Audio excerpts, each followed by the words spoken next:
Welcome, my dear genius friends. Welcome to your favorite channel, Beauty Tree. Friends, today we are going to solve the question paper of Hindi of Gala assignment.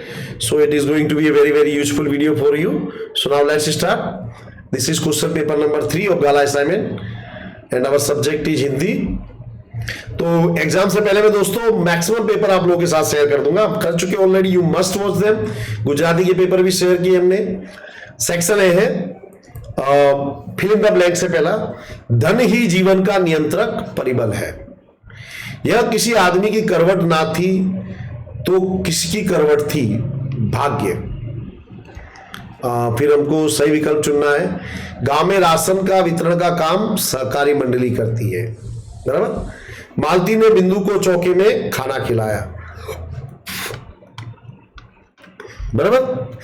अब वाक्यांशों में से सही वाक्यांश चुनकर पूरा वाक्य आपको बनाना है। रामप्रसाद बिस्मिल ने वकालतनामे पर पिताजी के हस्ताक्षर नहीं किए क्योंकि उनकी दृष्टि में यह धर्म विरुद्ध था। प्रोफेसर रामेश कहते हैं कि सब अभी तो उन्हें अपना काम शुरू करना है और देश के लाखों लोगों को कुपोषण से बचाना है। अगला है, निम्नलिखित के उत्तर एक एक वाक्य में देने। फ्रांसीसी लेखक आंद्रे गिद ने क्या लिखा है? तो फ्रांसीसी लेखक आंद्रे गिद ने लिखा है कि खुश रहना केवल जरूरत नहीं, यह नैतिक उत्तरदायित्व भी है। यानी खुश रहना हम सबकी जिम्मेदारी है। सुधा मूर्ति महिलाओं की सफलता पर क्या कह उठी? तो सुधा मूर्ति महिलाओं की सफलता पर यह कह उठी थी, उनका मार्ग कठिन अवश्य है किंतु उस पर उन्हें चलना जरूरी है। दंतुल कालिदास तक कैसे पहुंचा? तो दंतुल रक्त बिंदुओं का अनुसरण करके कालिदास तक पहुंचा। उसने से जो हिरण का जो बच्चा था उसमें से जो ब्लड गिर रहा था उसको देखते हुए दंतुल उसके पीछे पहुंचा। अगर हमारे देश, इसका 2-3 वाक्यों में हमको उत्तर लिखना है। पहला प्रश्न है, हमारे देश में किस प्रकार जागृति आ सकती है? तो देश में जागृति लाने के लिए देश का प्रत्येक नागरिक अपने काम को अपना कर्तव्य समझकर करे। नाई, दर्जी, धोबी, किसान आदि अगर अपना काम पूरी ईमानदारी से दिल से देकर करे तो हमारे देश में जागृति आ सकती है। अगला प्रश्न है, बुद्धिराम ने बूढ़ी काकी की संपत्ति कैसे हथिया ली थी? तो बुद्धिराम ने बूढ़ी काकी से लंबे चौड़े वादे किए और उसे सब्ज बाग दिखाए। सब्ज बाग दिखाए यानी धोखे में रखना। बूढ़ी काकी उसकी बातों में आ गई क्योंकि बूढ़ी काकी के परिवार में भतीजे के सिवा कोई भी नहीं था। इस तरह बुद्धिराम ने बूढ़ी काकी की सारी संपत्ति हथिया ली। ये जो पाठ है बूढ़ी काकी, इसके हमने वीडियो शेयर किया, वो भी आप लोग देखिएगा। अगला है, डंकन के जीवन से क्या संदेश मिलता है? तो जॉन डंकन स्कॉटलैंड के रहने वाले एक गरीब बुनकर के पुत्र थे।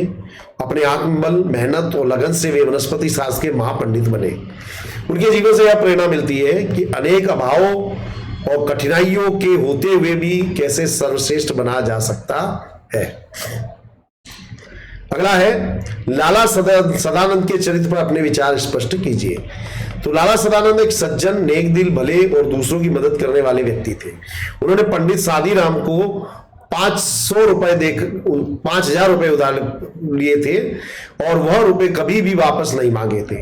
वे नहीं चाहते कि सादीराम कभी भी वह रुपए वापस करे, सादीराम को शर्मिंदा ना होना पड़े, इसलिए उन्होंने ही सादीराम के पास पड़ी तस्वीरों का एल्बम बनाकर बेचकर पैसे कमाने का सुझाव सादीराम को दिया था। उन्होंने खुद एल्बम बेचने का विज्ञापन अखबार में दिया और खुद ने ही किसी मारवाड़ी सेठ के नाम पर वह एल्बम खरीद लिया। वे नहीं चाहते थे कि पंडित सादीराम के आत्मसम्मान को ठेस पहुंचे। इस तरह लाला सदानंद एक बड़े दिल वाले और उच्च विचारों वाले सेवाभावी संत थे। अगला है, रचना एकांकी से हमें क्या सीख मिलती है? तो आजकल विरोध करने के नाम पर लोगों ने तोड़फोड़ करने और संपत्ति का नुकसान करने की प्रवृत्ति बढ़ती जा रही है, जो गलत है। तोड़फोड़ से हम अपना और राष्ट्र का ही नुकसान करते हैं। इस प्रवृत्ति पर रोक लगाने की आवश्यकता है। हमें कोई भी आंदोलन शांतिपूर्ण ढंग से चलाना चाहिए, उसके परिणाम की प्रतीक्षा करनी चाहिए। इसकी हमें सीख मिलती है। निम्नलिखित कथनों का आशय स्पष्ट कीजिए। लातों के देव बातों से नहीं मानते। तो समाज में दो तरह के लोग होते हैं, कुछ लोग प्रेम से कहने पर कोई काम करते हैं, तो कुछ लोग लाख समझाने पर भी वह काम नहीं करते, लेकिन मारने या डांटने पर वे उस काम को करने के लिए तैयार हो जाते हैं। ऐसे लोग प्रेम की भाषा नहीं समझते। उनके साथ नरमी का व्यवहार ना कर कड़ाई से काम लेना चाहिए। उनके साथ उसी भाषा में व्यवहार करना चाहिए जिस भाषा को वे समझते हैं। अगला प्रश्न है, अगला कथन है, तुम्हारे लिए प्रश्न अधिकार का, उनके लिए संवेदना का। शिकारी व्यक्ति और किसी की जान बचाने वाले दोनों में कोई झिझक नहीं होती, बल्कि वो उसे अपनी बहादुरी और मनोरंजन के रूप में देखता है। वह शिकार करना अपना शौक मानता है, शिकार पर अपना अधिकार मानता है। पर संवेदनशील व्यक्ति का हृदय किसी घायल प्राणी को देखकर द्रवित हो उठता है। वो उसका प्राण बचाने के लिए अपनी जान लड़ा देता है। अधिकार जताने वाला व्यक्ति प्राण लेने पर खुश होता है, जबकि संवेदनशील व्यक्ति किसी की जान बचाकर खुश होता है। यदि कोई किसी को प्राण दे नहीं सकता तो उसे किसी के प्राण लेने का भी अधिकार नहीं है। तो दोस्तों, यहां हमारा सेक्शन पूरा होता है। Thanks for watching, have a very nice day.